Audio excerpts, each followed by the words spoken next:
Back for our final segment on this issue of real estate investment trusts. Wall Street-backed real estate investment firms buying up land, buying up single-family homes in Middle Tennessee, turning them into rental property. The impact that has on affordable housing and on wealth building and all of that.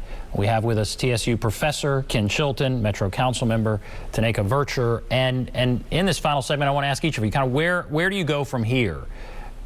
Ken Chilton, I know this is an area of study for you. What are you going to be doing in going forward here? Yeah, I'm going to continue to catalog and map and reach out to communities that are affected by this and do some research to see how it affects quality of life. But some of the bigger issues that were brought up today, affordable housing, for instance, and that's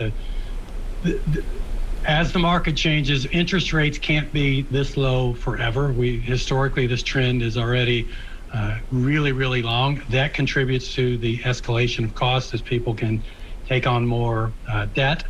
But within Metro, within our region, if affordable housing is a priority, it should be reflected in policies. In as much as these homes are crowding, or these investors are crowding out first-time buyers, I think that becomes a policy issue. And there is research that suggests it is crowding out first-time buyers and middle-income buyers. So I don't like to give policy prescriptions, but I do think we should look at best practices and how other communities are trying to grapple with this problem, what type of ordinances could be passed to regulate it better, how to be more transparent with the community. So those are some of the bigger items that I see as being important in this. And Councilwoman, what are you going to do going forward? What are you going to be focused on looking at as far as this issue is concerned? So just holistically, closing the loopholes in this practice, community education and community education, and just continuing to rebuild community trust as it relates to the overall process. Because right now we're back to having to rebuild community trust. So that's what I'll be working on. And if there is some sort of legislation, are you worried that the state would step in and prevent any sort of regulation here in Nashville, or what about that?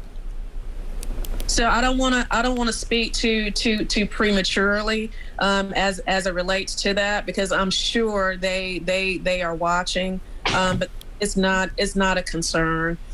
As a legislator for Davidson County, I can't be concerned over the General Assembly's preemption as it relates to what we do locally. Right. Well, thank you both for being here. Fascinating discussion, fascinating area to talk about, and just this boom we're seeing in our real estate market. This is just one other piece of that.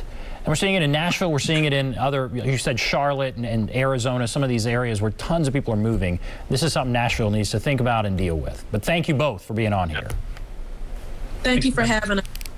You bet. All right, we'll take a break. We'll come back, wrap everything up right after this.